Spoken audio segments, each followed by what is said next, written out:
Hello, I'm Melinda McLain. I'm the pastor for the Good Table United Church of Christ in El Cerrito, moving to El Sobrante. And I'm sitting here in our living room, and behind me you can see my lemon tree that has many lemons on it, and a pear tree that has many blossoms, and we will have pears, and you can see perhaps the hill behind us, which is the backside of Wildcat Canyon. We are here on the banks of the San Pablo Creek, which from time immemorial belonged to the Huichin people, the Ohlone people. And in fact, a few miles away from here, there's a shell mound that was excavated at one point. And we know that they lived in this place for at least 4,000 to 5,000 years, and probably much longer. This home once belonged to one of our founding members of the Good Table UCC, then known as Mira Vista United Church of Christ. Her name was Alice Parks, and Alice was an Army nurse who served in World War II and during the occupation of Japan, came back to the Bay Area and with her husband Bud bought this house in 1955 using the GI Bill. Alice continued her nursing career and at one point was actually head of nursing at Kaiser Permanente, where many of us to this day get our health care. We were able to purchase this house in 2014, and it's the first house I have ever owned, and I was in my 50s before that was possible. And without help from Alice carrying the loan and help from the church, it would not have been possible for me.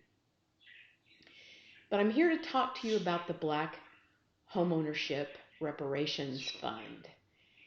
And I'm mindful of that sitting in this beautiful home, which has been our refuge during the pandemic, where our garden and our fruit trees and this beautiful space has been such a gift to us.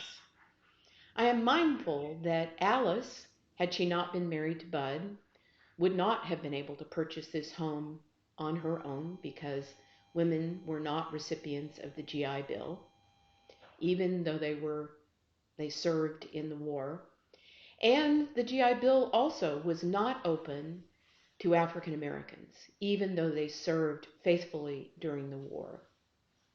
And so this home in 1955 could not have been purchased by an African American person using the GI Bill. And in fact, much of this whole area, which was developed immediately after the war for all the people who had come to work in the factories, in the shipyards, the Rosie the Riveters, and all the African American folks who migrated from the South out to the West to serve in the military, to serve in the industries here. When they finished their service, there was an unequal thank you. An unequal thank you that said if you were white and male, you could use the GI Bill to buy a home and have the ability to build wealth over time through your home. This is what Richard Rothstein talks about in his book, The Color of Law. This kind of structural discrimination is not all that far away.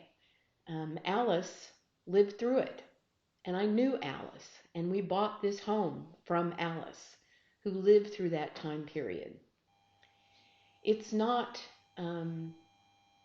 easy now to buy a home for many people in California, but it is virtually impossible if you haven't had some form of wealth to hand down. And so this fund makes an effort to level that playing field just a bit. So I invite you to give as generously as you can to the Black Homeownership Reparations Fund started by Arlington Community Church, because everyone deserves to have their own refuge. And it shouldn't be a matter of discrimination that you are unable to purchase a home and live your life. Give as generously as you can.